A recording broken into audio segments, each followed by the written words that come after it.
Software companies are notorious for overselling, and they rely on escalation of commitment to keep you locked into them. Escalation of commitment is a human pattern of behavior where, despite your decision and the negative consequences of a decision, you continue with the behavior anyways, either because you feel too invested in the decision or ego-driven, you made the decision yourself and you don't want to alter course. Software companies are notorious for overselling, and they rely on escalation of commitment to keep you locked into them. And that tips the scales in their favor. The reason I'm saying remember control labor is because any software company or technology company can give you the price of their software.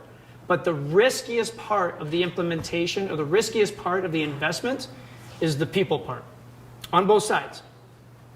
So what's going to happen next is I'm going to bring you through an investigative process which will dig deep into the character of the company, and as well give you kind of ammunition and arm you with terms that you can put in your contract to make sure they're held accountable in the agreements that you create with them.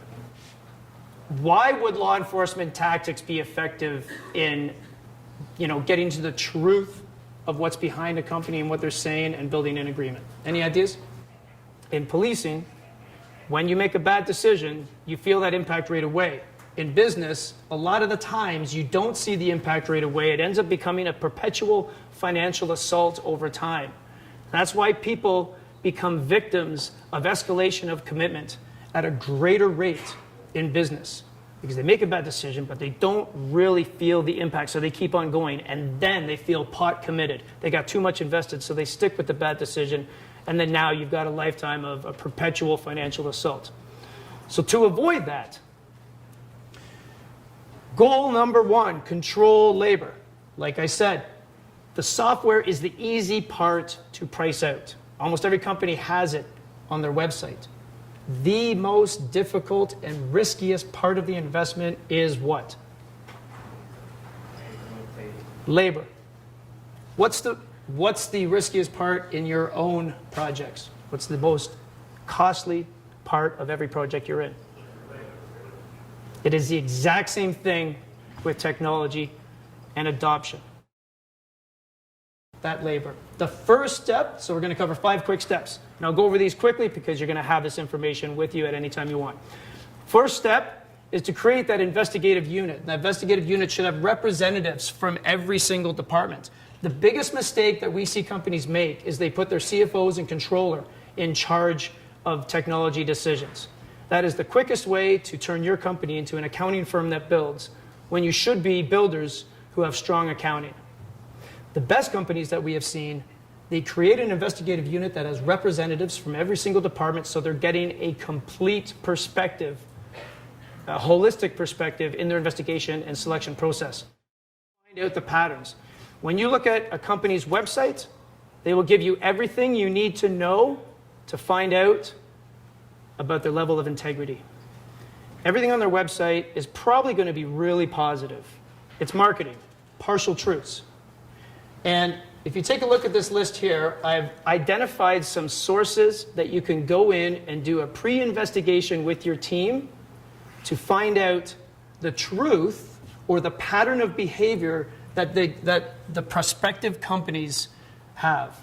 And you match that with what's on their website. If they say they're all in one, if they say they're the best in the world at project management, if they say their support is kick-ass, but then you go on the CFMA blog, you search the company, and there's 50 customers who are just complaining about their support. If they say they have the most amazing team out there, but then you access one of these sources here, and you find out that they don't even have a support department in-house. It's all third party. These are the breaches of integrity that they are trying to present something to the world of what they are, but you find something different. That should just take them right off the plate right there. Very simple process, and it'll help you create a short list. Once you come up with your short list, in policing we have a process of interviewing people where we get a baseline of what they look like when they're telling the truth. And then we hit them hard with the difficult questions, the detailed questions, and that's when the tells come out and it illuminates where they were deceiving you. So the hypothetical questioning tactic, when you meet with these companies, start off with very simple questions. And I got these questions here. These are all basic questions that any sales rep is ready to answer. Very easy. And when you do this, make sure you can see their face. It's either an in-person meeting or it's on webcam. I mean, as a species, for 95% of the time that our species has been on this earth, we have had no language. So the amount of behavioral cues that come through when you're face-to-face with somebody is tremendous. The real questions. Hypothetical questioning is simple. What if? So an example here. The first question was, can you handle my trade? Absolutely. Yep. Man, we have 30 customers in your exact trade, and we do really well with them. Excellent. You now have a read on the behavioral cues. The next question, the difficult, the what if, what happens? What happens if we get into this implementation and you can't handle my workflows? The response time. You got good support? Of course. All right. What happens if you miss the response time? What happens if you can't get my operations online? What if the integrations you told me you had don't work at the level that I need? So you start asking these questions, and they will be answering you. You'll get a read on whether or not there's any deception there. But what's important is that you're getting answers that you're going to use to create your agreement. Now, there's a very simple thing called mirroring. I've got it listed here as repeat back. Now, all this is, when somebody's giving you an answer and you go to write it down, it's a very simple tactic. Every time that we did an interview and any type of crime scene and I'm taking the person's statement, you ask them, okay, if they said 1, 2, 3, I repeat back. All right, so let me just get this straight. You said 1, 2, 3. Yes, boom. And you write it down. Every time they answer, you repeat back and you write it down. That serves two purposes.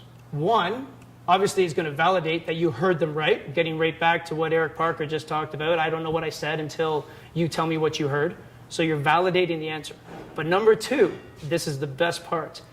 If they are lying, if it is a sales rep that doesn't necessarily know and they are just trying to get that deal, when you repeat that back, you just really start to see that limbic transfer, that nervousness. Their voice might shake a little bit. They might stumble over their words. It is such a good tell because they realize that now there's a level of accountability in what I just said.